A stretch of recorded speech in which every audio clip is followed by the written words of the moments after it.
lot of Americans today foolishly believe that our government and our legal system were based on the story of the Ten Commandments, on a fictional covenant between God and, or Moses and Jehovah, I think would be a better way to describe that. Or they think that our government was based on biblical values, as if there ever was such a thing. It's not only false but absurd under scrutiny, and you don't have to know much history to know that that's wrong, but the more that you know, the more wrong that is. Contrary to what many Americans now believe, the United States was initially founded as the first explicitly secular government. And I know everybody in every other country that I've been to knows that, but I still have a difficult time trying to explain that to Americans. And a good example of this is Marco Rubio, current presidential candidate, who said that our country was founded on the slogan, "In God We Trust," even though that slogan didn't exist until 180 years after our country was founded. And I've actually had people tell me explicitly that they believe that our country was founded by God. Now, our actual human founders included some influential leaders who were neither Christian nor fond of Christians. In fact, some of our founders wrote scathing condemnation of Christianity. But even those of our founders who were Christian knew from firsthand what happens every time religion acquires rule over law. The result has always been an automatic violation of human rights, and this is what theocracy always does until such time as it loses its influence over a hopefully wiser populace who won't tolerate that sort of repression anymore. And the only time that religion is polite is when it has no power. And the more compliant people are, the more power religion has, which is why, for example, the very name of Islam commands submission. So while our pre-Darwinian Declaration of Independence and our national constitution may have vague deistic references to a creator, elsewhere described as nature's God, the name Jesus Christ appears nowhere in either document. And nature's God is a deist reference, but where a Christian may imagine that the later reference to divine providence must refer to Jesus, a Jew or a Muslim might assume that it refers to the Father God instead, and a Hindu, a Sikh, or even a pantheist might have a completely different interpretation of God altogether, including the God of Einstein and Spinoza, which isn't really a deity at all, but just a collection of laws of nature. So our founding documents were deliberately ambiguous, written the way they were for that reason, in order to accommodate any religion or none. And Americans are very keen on the Second Amendment of the Constitution, where we have a right to bear arms, but we seem to ignore the First Amendment, which is where we have a freedom of religion, where Congress can make no law even respecting the establishment of a religion or prohibiting the free exercise thereof. And one thing that my countrymen fail to understand is that once a government establishes a religion, it invariably also imposes that religion, which of course compromises all others. So it is not possible to have freedom of religion without having freedom from religion, and this is why the First Amendment contradicts the First Commandment, which is another fact that many Americans seem to have overlooked and don't understand even when I've explained it. Our founding fathers were in a league of wealthy aristocrats, well-educated at a time when most people never received a secondary education, if they got a first one. And the fact that so many of them had such disdain against religion caused a backlash, such that early in our history there were repeated waves of religious revivalism. And because religion likes to reverse everything, they refer to this religious revivalism as the Great Awakening. The advantage of faith over reason is that reason requires understanding, which requires education, which requires resources of time and intelligent comprehension and accurate source material vetted by scholarship. But religion needs none of that, because it's just talking out of your ass. Pretending to know things no one even can know, pretending that you'll never die. It allows the lowliest idiot to pretend that he is wiser than the wise, ignoring every indication otherwise, as if he has the direct connection to the ear of the most powerful being imaginable. Someone that could even make 2 plus 2 equal the square root of -1, if that's what it takes. A desperate emotional mind will accept irrational answers, especially if one doesn't know better and doesn't want to. And that, as I see it, is very often the problem. We believe different things for different reasons. I believe what I do is a logical consequence of my understanding of the facts, and my position will obligately change according to my understanding, which hopefully will improve. And I think that evidence is the only reason anyone should ever believe anything, and that a secure confidence should be reserved for those times when evidence is both indisputable and overwhelming. Whenever there could be a doubt, there should be, and I think that's what skepticism is. Critical thinking, so as not to be fooled. As I understand it, a fool is one who too readily accepts improbable claims from questionable sources on insufficient evidence, or when one believes such claims completely without any doubt, as all of these supposedly sacred scriptures require. So it's not at all surprising that the Bible and the Quran both use the opposite definition of fool than the dictionary does. They will say that you're a fool if you don't gullibly swallow it all and believe it on faith just because they said so. And they're telling you this because they're trying to fool you, obviously. They're both questionable sources, making outrageously dubious claims without any evidence at all, and all of their power, whether it is controlling principalities, collecting tithe, and regulating and restricting everybody's personal lives, all comes from duping the masses. Deception is the source of all of their power. But if you believe whatever you're told, without question, without reservation, or certainly without reason, then by definition, you're a fool. And I believe that the human authors of these and other books pretending to speak for God knew that, and that's why they tried to reverse the definition. So what I see is a division where at the extremes, you have one group that has a deep-seated emotional need to believe, and on the other extreme, you have people that desire to understand.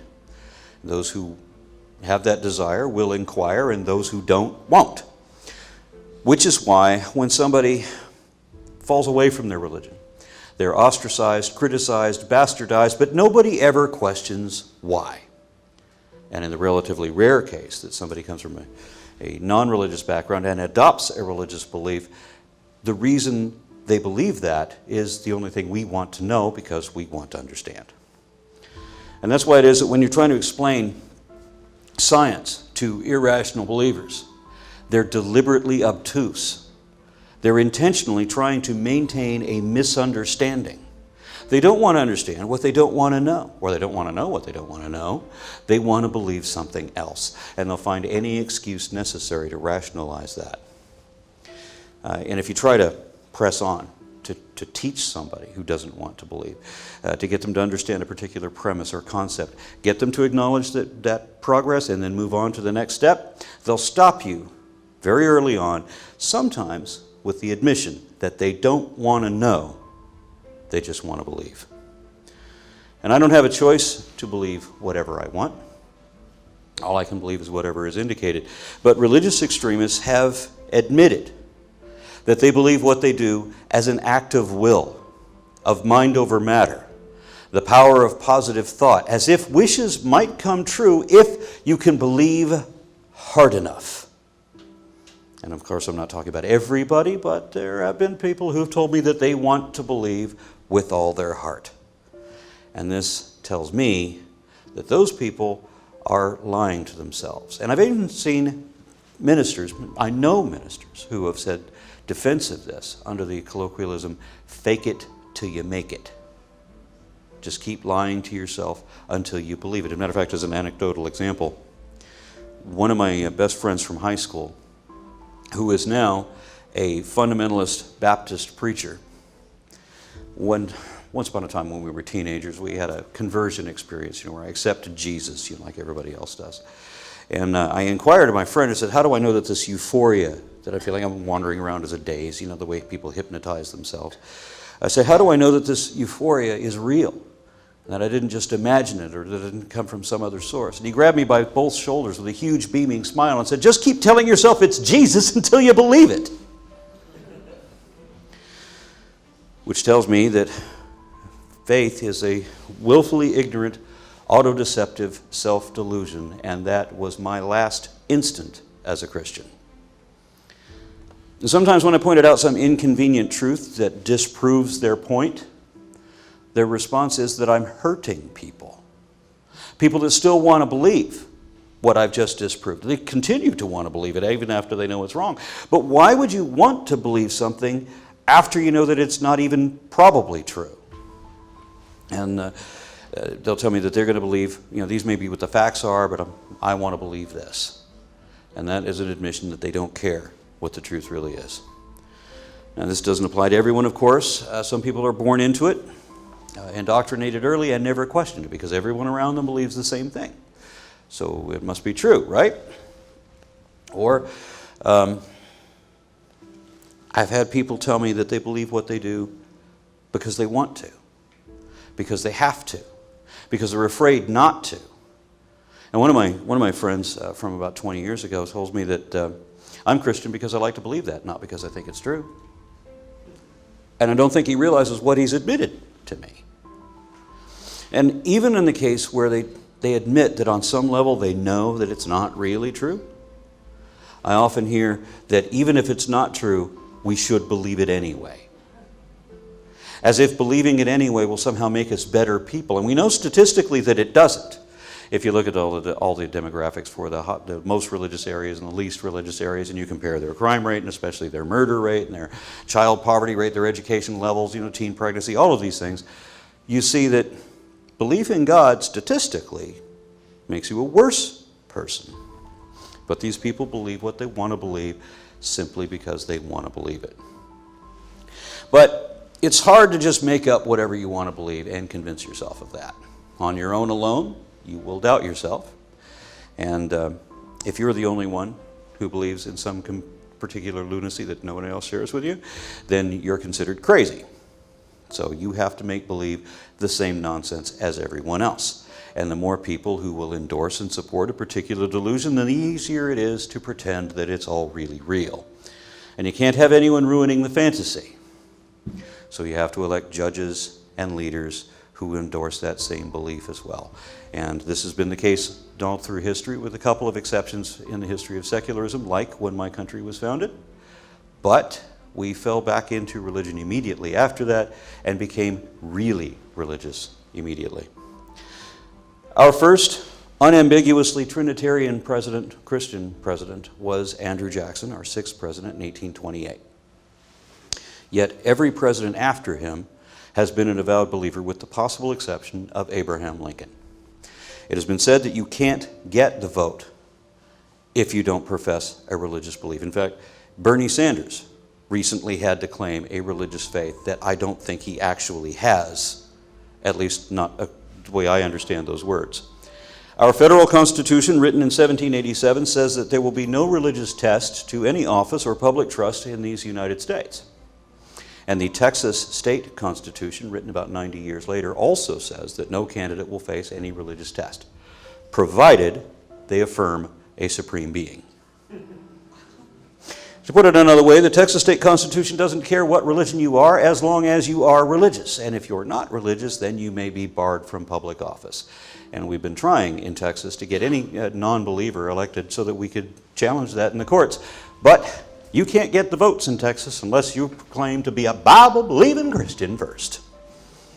So fast forward a few years to 1925 and the Scopes monkey trial. At that time, it was illegal to teach evolution in public schools.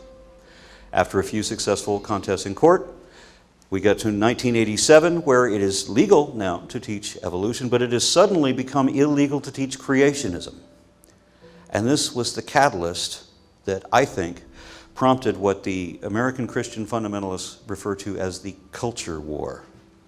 Our science advances, but in an environment inundated with superstitious beliefs, and this is where I come in. I became an activist advocating science education about 20 years ago, when I saw how the creationist organizations were undermining science in public schools.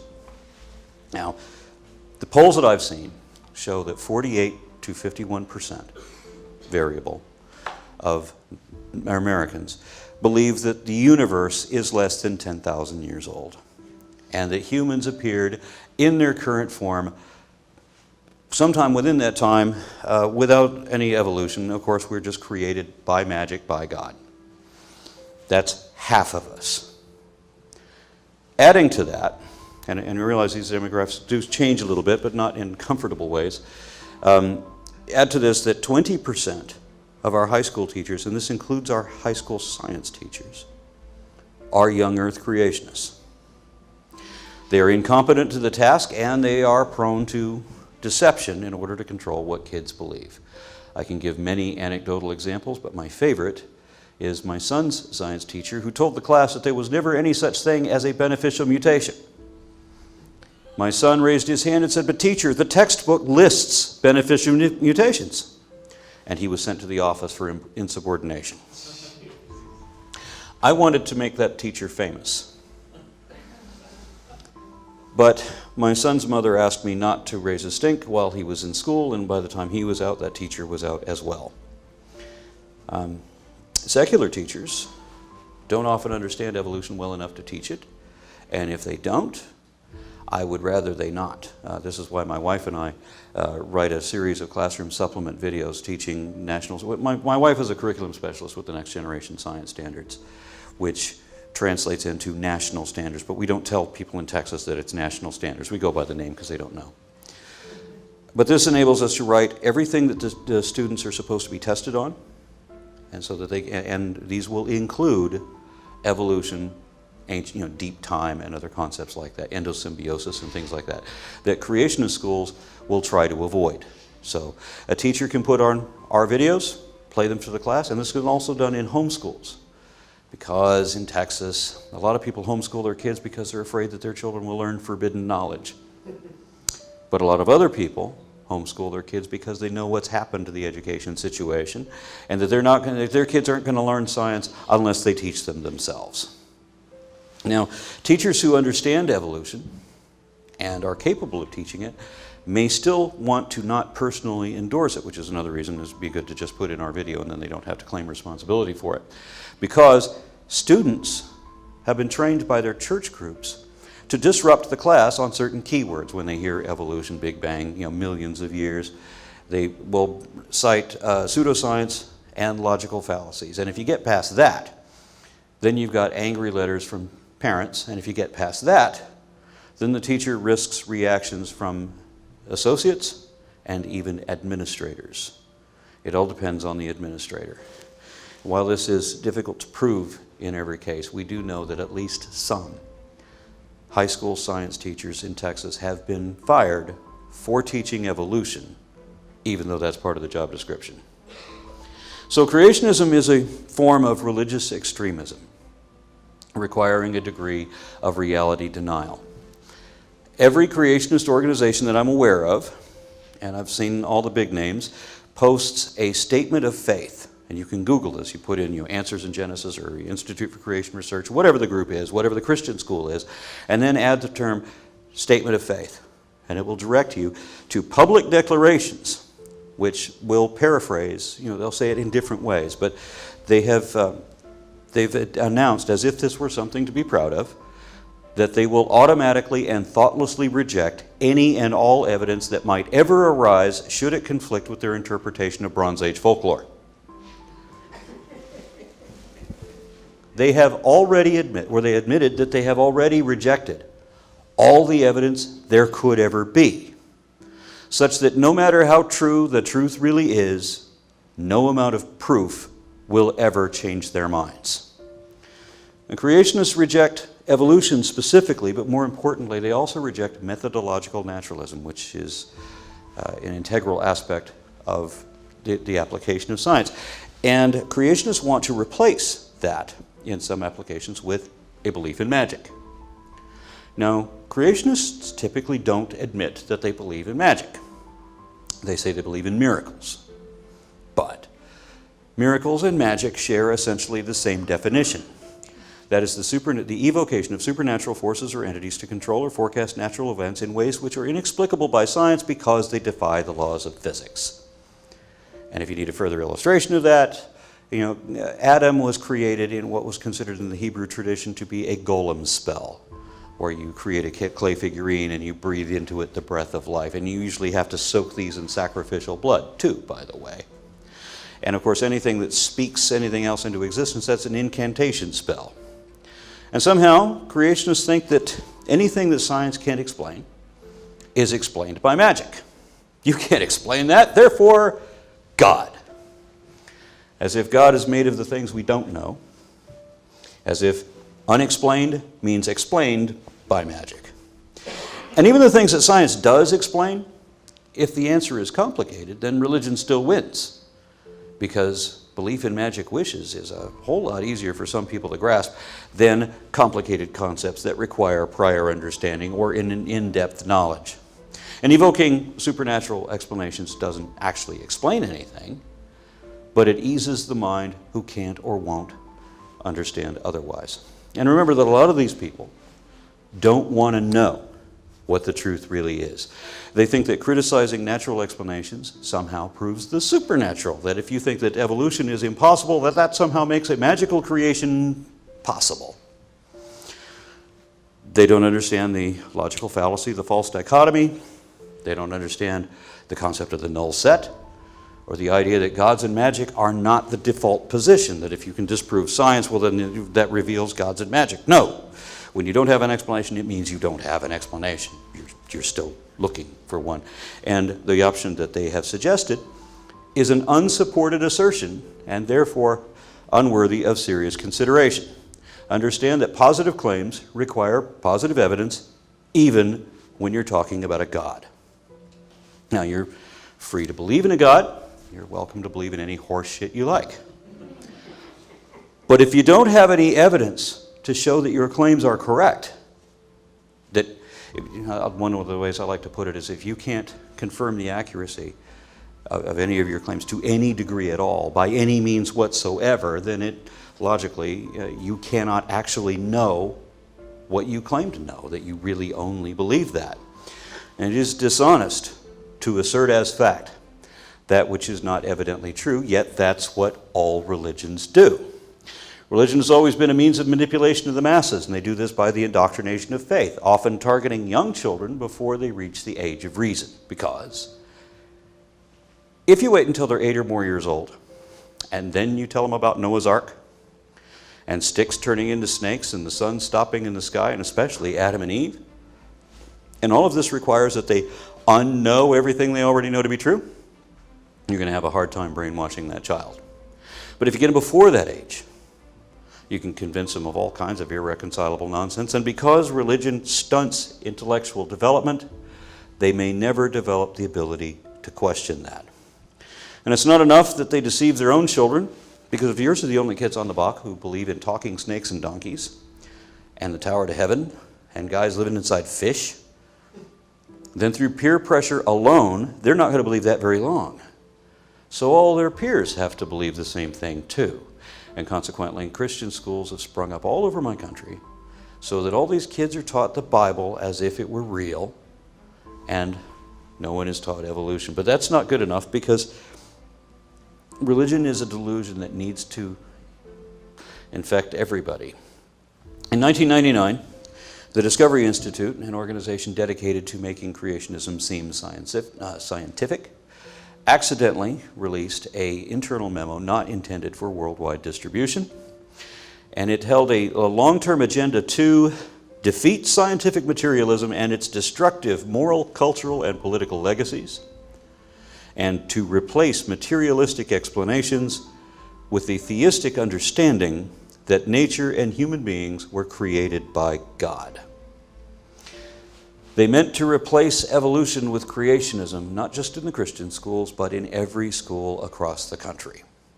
This was called a wedge because they intended to use pseudoscience arguments to generate doubt, not just in evolution, but in science in general, and thus creating an opening for religious beliefs. And their ultimate goal was to reshape our entire culture by promoting evangelical Protestant Christian fundamentalism at all levels of society, including government.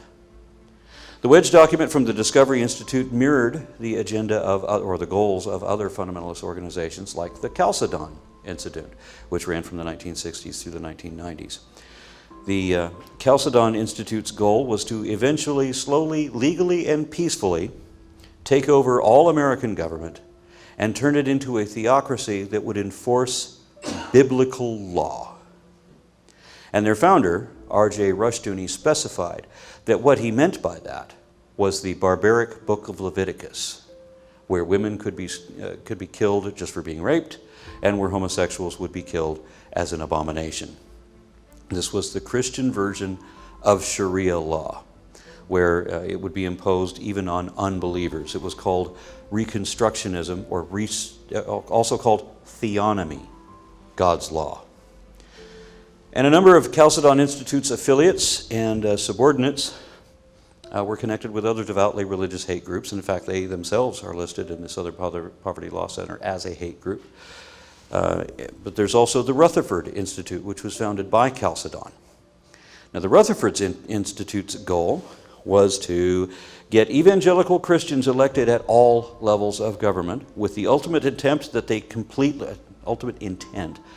completely take over political conventions, which they have effectively done. Many of our senators and judges and so forth have been connected to Chalcedon or Rutherford or other similar hardcore evangelical organizations and institutions. Information on all these conspiracies are detailed in their own words on various websites.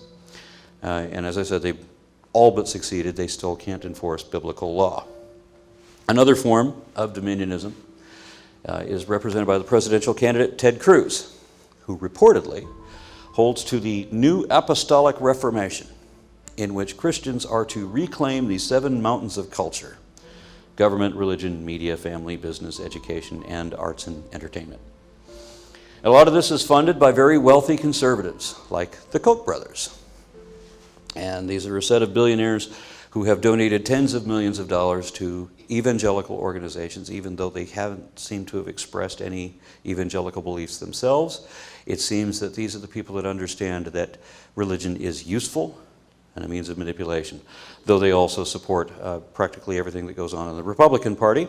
And there was recently an admission from within that the Republican Party is owned and controlled by the Koch brothers. And back home in Texas, we have our own financier of fundamentalism. James Leininger has a couple $100 million, and he has invested large sums of his money into various religious and political groups in order to change policy. He is the reason that we have a Republican majority on the Supreme Court, because American politics is all about money. You can basically buy elections. James Leininger is also a big fan of school vouchers, and this is where money from the government that's supposed to go to public schools ends up being rerouted to charter schools and private schools. This leaves the privileged kids going to the charter schools and the private schools, and the underprivileged kids are now in underfunded schools, which statistically cause them to underperform.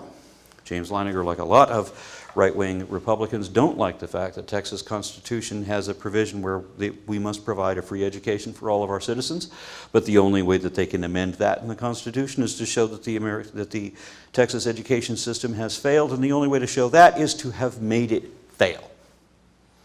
So they route money to other schools, like charter schools, which can't be regulated properly and are prone to corruption, and almost all of the private schools are exclusively Christian schools teaching that the Bible is the only source of truth in our world, which means more kiddies being taught biblical lessons as if it were actual history, and fewer kids understanding reality.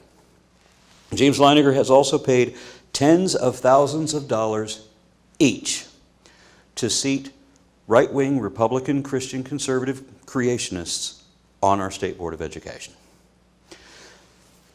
Texas has a board of panelists who approve all of our textbooks, but they don't just approve what's already out there, they also change them. They request revisions, paraphrasing, rephrasing, however necessary, in order to censor certain ideas and promote other ideas according to their agenda. Publishers cannot refuse these requests because Texas is one of the largest textbook buyers, and if California isn't buying that year, then what happens is the publishers will produce a Texas-specific textbook which will then be distributed to everyone else, such that this dozen or so volunteers somehow controls the education for everyone in the country. And I should specify that some of these people on the Board of Education have been famously grossly undereducated. There are some that have advanced degrees, but there are others who have only been homeschool their own kids, and speak out against public education. One of them wrote a book saying that public education was a tool of the devil because it didn't promote Jesus. Another famously said that all this critical thinking stuff is gobbledygook, and children should be allowed to jump to their own conclusions. So Leininger gave tens of thousands of dollars to each of these largely undereducated people who had no competence for the job. And our governor, which Leininger also helped place, our former governor, Rick Perry, has repeatedly chosen the most batshit crazy fundamentalists on the board to serve as chairman of the board. And the result of that has been an international embarrassment, so that people in other countries, in Australia, for example, know who my chairman of the board is, or at least at that time, because this was the guy who would readily dismiss the combined testimony of 150 scientists because he's a dentist who thinks he can stand up to experts. I had a debate with this guy where he was supposed to moderate a debate. There was two people on the Board of Education that were supposed to moderate in this debate that my wife set up, where I was debating against two evangelical ministers. One of them admitted that he knew that there were transitional species in the fossil record, but he wanted to teach students there were none, because he said it was important that they believe there are none. So here is an admission that it is okay to lie to other people's kids in order to control what they believe. So just before the wedge document was accidentally leaked, I had already heard from a number of evangelicals bragging that they had positioned certain judges and senators and so forth for the next stage of their perceived culture war. And that next stage was detailed in the wedge document once it finally came out. The Discovery Institute is not a science organization, as they bill themselves to be. They're really more of a league of lawyers. And so what they had done was to put conservative Christian judges all over the country, coordinated effort through all these different church groups, voting as a block, just like their ministers tell them to do, despite their tax-free status not having any threat of that. And the purpose was so that they could countersue whenever anybody tried to sue their school districts for being, teaching pseudoscience. And this finally happened in Dover, Pennsylvania. Creationists in the public schools there didn't want to hear the name of Darwin. They didn't want to hear about evolution. They encouraged their Board of Education, their school boards, to adopt an intelligent design textbook called Of Pandas and People. The purpose of the phrase intelligent design is an illusion meant to create the impression that there is a scientific objection to evolution. Their previous attempt to do this was called creation science. But the veneer was too thin, and a judge saw that it was just pseudoscience propaganda meant to promote religion, and this was why in 1987 it became illegal to teach creationism in public schools. But religion is relentless, and they think they're in a culture war. So they invented intelligent design so that they could spew the same nonsense and continue on in secular schools. I was in studio in TV for a local, in Dallas for a local TV show where they were doing a comparison of worldviews. So they had three men on stage. First, they had a evolutionist. This is the way they build it, as if accepting scientific facts is equivalent to a religion. Then on the other side of the stage, they had a creationist, and in the middle, they had an intelligent design proponent. They did not admit that he was a creationist also, because they wanted to create that illusion that this was something in the middle, something with scientific justification. And remember, these people knew better and are deliberately lying. And the way we know that is investigators in the Dover trial discovered that The textbook of Pandas and People had been printed in multiple editions, including prior to the ruling in 1987, where it was illegal to teach creationism in public schools. So they compared the first edition to the most recent edition, and what they discovered was that there was only one significant change. Wherever the word creationism originally appeared, it had been replaced. In 1987, a macro command replaced it with the words intelligent design, including the definition, so that intelligent design and creationism are the same thing. They have the same definition, but creationists are still lying about that. And the other change that's connected to that was that whenever it originally said creationists, it now says design proponents. Except one place where there was a misspelling that confused the macro command, and it said see design proponentsists. So they knew full well what they were doing. They were lying to get around the law to do something illegal. These are the people who promote morality. So it is not possible to defend creationism honestly, but it didn't matter that it wasn't enough that they caught their witnesses lying again and again and again. Because it had gone to court, it was now incumbent on the court to show that there was no truth to their claims. And this is where they thought that having a George Bush appointed conservative Christian Republican judge would assure their success, because creationists never admit when they're wrong. However, simply being Christian doesn't mean that you're a religious extremist. It doesn't mean that you're a reality denialist. And the judge in this case was a moderate Christian and a proper judge. And he lamented the fact that so many of these witnesses would so proudly tout their religious convictions in public, as he put it, and then time and again lie to cover their tracks and conceal the real purpose behind the ID policy.